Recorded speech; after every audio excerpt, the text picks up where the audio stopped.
Bonjour, aujourd'hui nous allons étudier la thématique 11, c'est concernant la banque, la trésorerie, les budgets, les prévisionnels de trésorerie, afin d'élaborer une fiche de compétences, la fiche DSPP numéro 11, sur cette même thématique.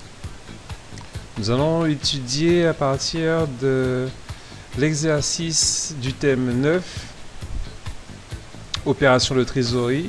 En effet, dans cette dernière, nous avions une liste d'opérations à comptabiliser en relation avec la banque et la caisse. Nous avions obtenu un bordereau de saisie des opérations, que vous voyez par ici. Si vous regardez attentivement, vous remarquerez que les dates du bordereau sont différentes de celles de l'exercice initial. En effet, nous allons utiliser le dossier Esprobal, dans lequel nous avons des opérations qui débutent à partir du mois 9. Voilà, donc dans la fiche SPP, il va falloir corriger aussi cette date. Ok, pour cet exercice, j'ai procédé à l'installation du pack Ciel Compta, Gestion Co, IMO et Paye en version 2016. Et toutes les fiches DSPP que je vous présenterai seront basées sur cet outil. Ok, allons-y. On va démarrer Ciel Gestion Co, Ciel Compta, pardon. Vous remarquerez que c'est donc toujours une version bridée, je n'ai pas de numéro de licence. Et il me reste 27 jours pour l'utiliser. Très bien. J'ai déjà procédé à la saisie comptable des opérations qui sont par ici. Je vais les contrôler en faisant apparaître la liste des écritures.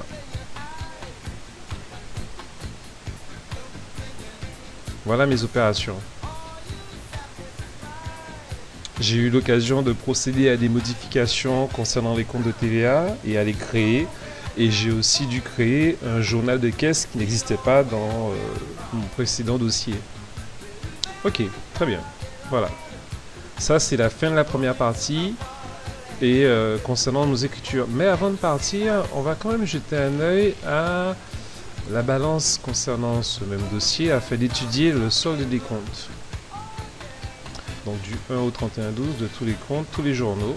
Très bien. Voyons voir ce que nous avons ici. D'abord, commençons par les comptes de trésorerie. On remarque qu'effectivement le 512 et le 530 sont débiteurs. On a les comptes de tampons, chèques, CB encaissés qui sont soldés. Et même chose pour le compte de virement interne. Donc a priori, il n'y a pas d'erreur par ici.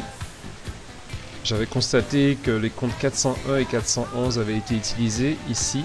Il serait intéressant de les éclater pour une fiche lors de l'élaboration d'une autre fiche.